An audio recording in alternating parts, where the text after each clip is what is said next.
So, you've probably heard a ton about the basic building blocks of AWS, right?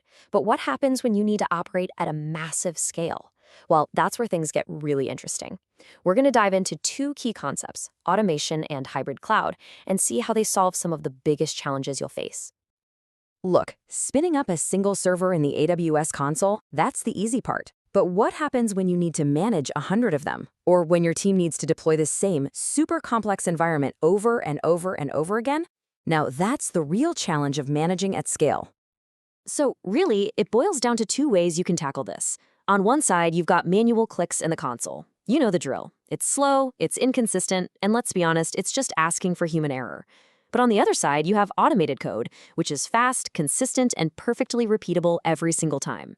The choice seems kind of obvious, right? So, how do we get there?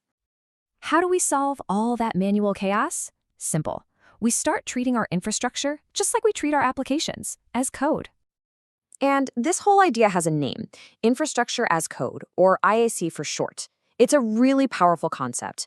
Instead of clicking a bunch of buttons, you just write a file that describes every single piece of your cloud environment. We're talking servers, networking, permissions, the whole shebang. And on AWS, the go-to tool for making IAC a reality is AWS CloudFormation. This service is basically your key to unlocking repeatable, reliable, and totally automated infrastructure deployments. And the process? It's beautifully simple. First up, you write a template. It's just a text file describing everything you need. Second, you upload it. And third, you just sit back and watch as AWS builds your entire environment for you, perfectly, every single time. You know, I love this analogy. Thinking of your CloudFormation template as a master plan or a blueprint, that's the perfect way to get it.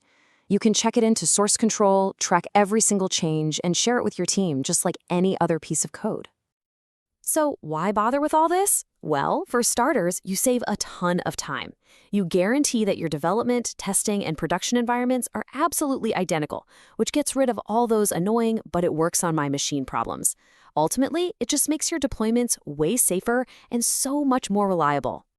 Okay, so automation gives us control over how our infrastructure is built. That's awesome.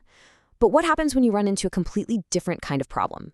What if, for legal or technical reasons, some of your apps and data literally cannot be in the public cloud?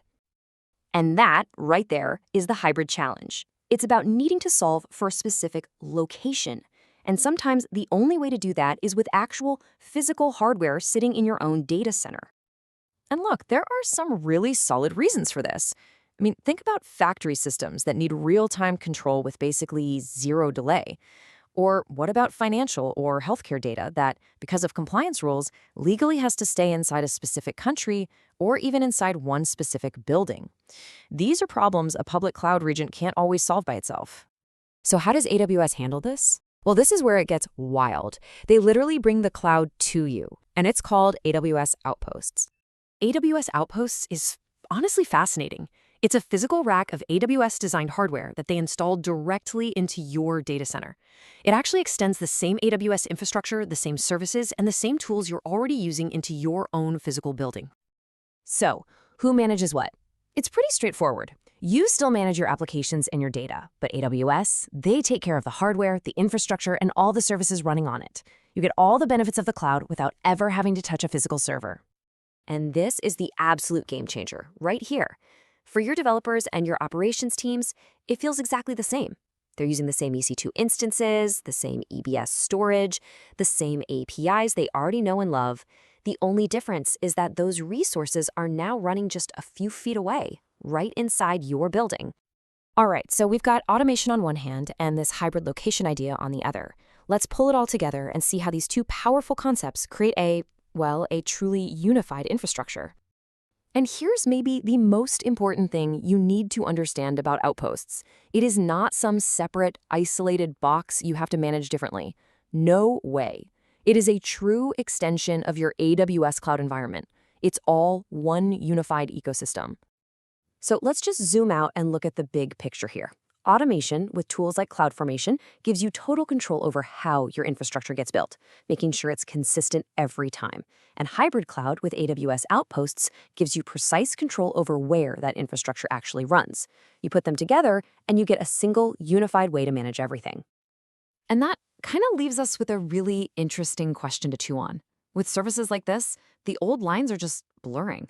I mean, when you can use the exact same code to deploy infrastructure in a public AWS region or on a rack in your own server room, where does the cloud really end and your data center begin?